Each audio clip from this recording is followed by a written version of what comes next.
Vamos dar continuidade, estou na página 40. Vocês prestaram atenção que as últimas páginas eu li muito e expliquei pouco. Algumas coisas, gente, eu vou meio que ler, porque senão a gente nunca termina este livro aqui. Olha isso. Eu não quero ficar aqui mais de anos nesse aqui, até porque não é uma direção espiritual como o Frei faz com a imitação de Cristo, por exemplo. Então não é direção, é leitura. Então vai ter coisas que eu vou passar para a gente terminar, porque senão a gente nunca termina, porque eu quero começar com você outro livro, entende? A gente não pode parar só nesse, a gente tem que ir crescendo, a gente tem que ir amadurecendo, a gente tem que ir se formando. Então não desanima, não desista, gente que gosta de ler está amando. Talvez você que não era muito de ler, aí vê o Frei lendo, sua cabeça meio que vaga. Calma, foco, mantenha o foco, perseverança, continue, porque a leitura ela é muitas vezes árdua, mas depois ela te recompensa. E eu quero só dizer a vocês que nós estamos ainda esquentando os motores, viu? Esse livro aqui ainda promete muita coisa, ele já está bom.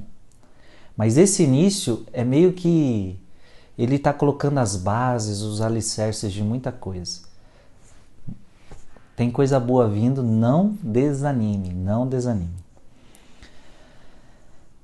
A seu ver, a perda do senso do divino, o senso de adoração e do absoluto de Deus estão relacionados? Cardeal Sará responde. A perda do senso do divino é a matriz de todas as crises. A adoração é um ato de amor, veneração respeitosa, abandono filial e humildade diante da tremenda majestade e santidade de Deus.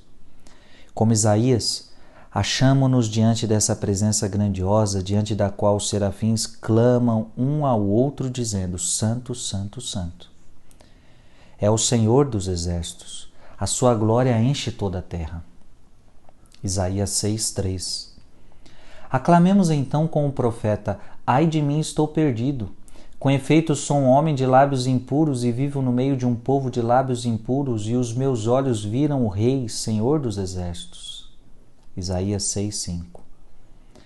Diante de Deus, Isaías põe-se de joelhos e se prostra para adorá-lo e pedir-lhe que seja purificado do seu pecado.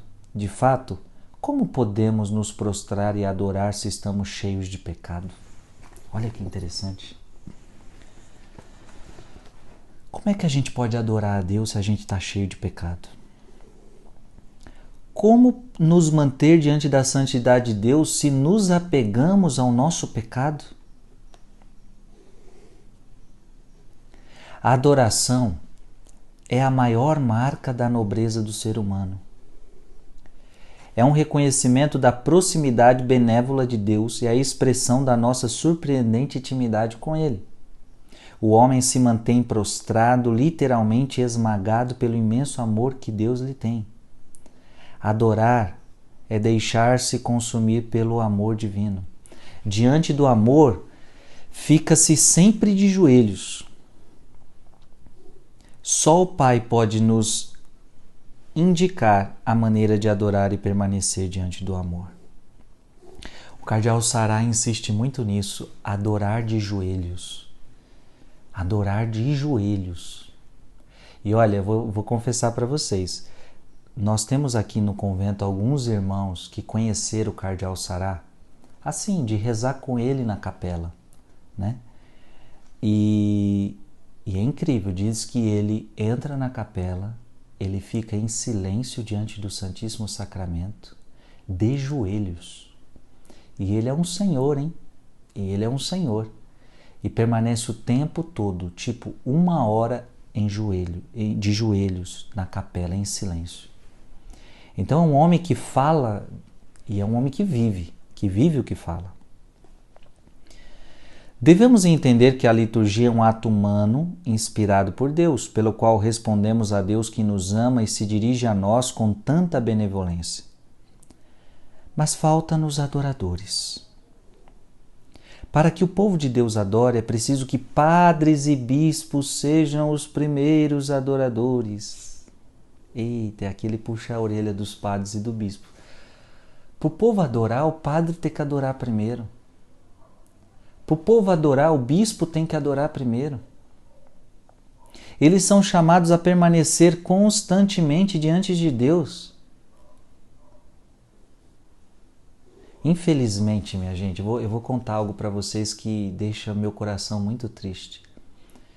Infelizmente, hoje, padres e bispos estão permanecendo muito tempo fazendo coisas que até leigos poderiam fazer.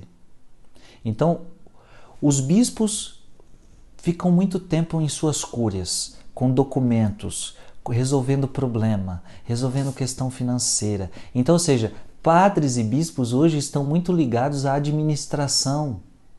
Então, o bispo tem que administrar a cúria. E aí, coitado, eu não estou falando culpando, não.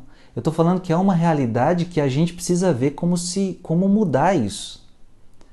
Porque o bispo hoje permanece muito tempo resolvendo problema na cúria, resolvendo problema de administração. Ele é o administrador daquilo. E o padre tem que administrar sua paróquia. Então tem questão financeira, tem questão de estrutura, tem questão de obra, tem questão não sei do que. Gente, isso aí pega um tempo do sacerdote, pega um tempo do bispo. E se o bispo e o padre conseguem fazer tudo isso e rezar, ok. Mas o que tem acontecido é que muito padre e bispo fica só na administração, e é muito trabalho, e nós reconhecemos que é muito trabalho, mas aí o padre não faz o que devia fazer, que é adorar o Santíssimo Sacramento, que é rezar. O bispo, em vez de fazer o que tinha que fazer, que era rezar, adorar, também não consegue, por causa que está sendo tomado por outras questões. Então, eles são chamados a permanecer constantemente diante de Deus. Sua existência destina-se a ser uma oração incessante e perseverante, uma liturgia permanente. Olha que lindo isso. Eles são os primeiros da fila, os líderes da corda do alpinismo. Então, é para rezar, é para adorar, os padres e os bispos têm que ser o primeiro da fila. A adoração é um ato pessoal, é o falar de um coração a outro com Deus que precisamos aprender. Gente, aqui o Cardeal Saraiva está nos dando uma aula de adoração, hein? E eu espero que você, como leigo, você que está me escutando aqui agora, você esteja adorando o Santíssimo Sacramento. Porque é muito triste ver cristãos que já não adoram o Santíssimo Sacramento. Não adoram. Então você tem que reservar momentos da sua vida, na sua semana, para adorar o Santíssimo Sacramento lá na sua igreja, lá na sua paróquia, porque não tem Santíssimo Sacramento na tua casa. Então você tem que adorar o Santíssimo Sacramento. A adoração é um ato pessoal. Ninguém pode adorar por você. É um ato pessoal.